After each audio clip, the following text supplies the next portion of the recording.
The National Guard will now support police here in D.C. during pro-Trump demonstrations planned in the city.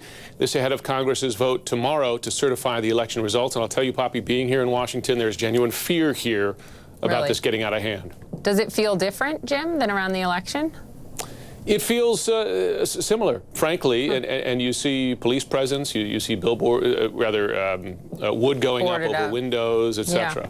Yeah, well, let's hope that, you know, there isn't violence, because it didn't come after the election. Washington's mayor requested the help, citing violence and criminal activity, some, not a lot, during some of the earlier protests. Alex Marquardt joins us in Washington this morning.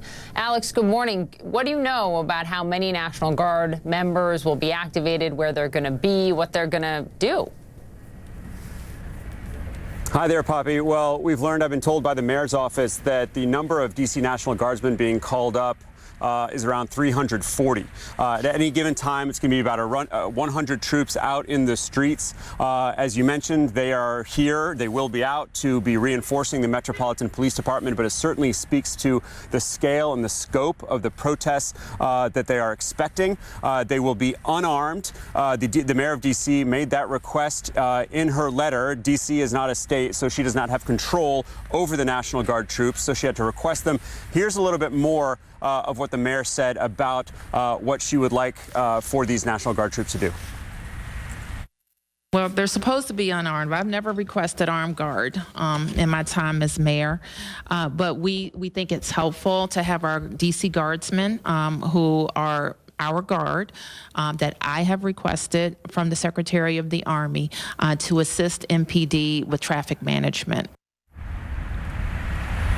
So they're going to be assisting in traffic management as well as in the subway. In her request, she said that it was because of violence and criminality that erupted back in November and December in similar pro-Trump protests. As Jim was mentioning, there is real fear and apprehension in the city.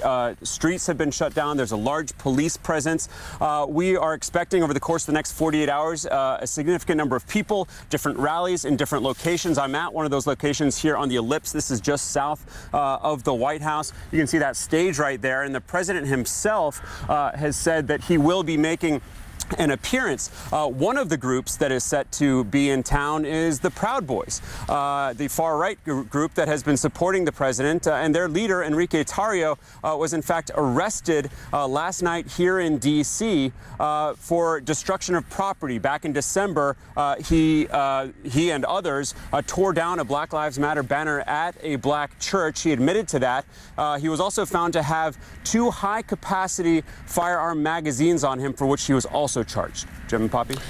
Remember the president's comments in the debate to the Proud Boys? Stand by. Alex Marquardt, good to have you there, but please take care.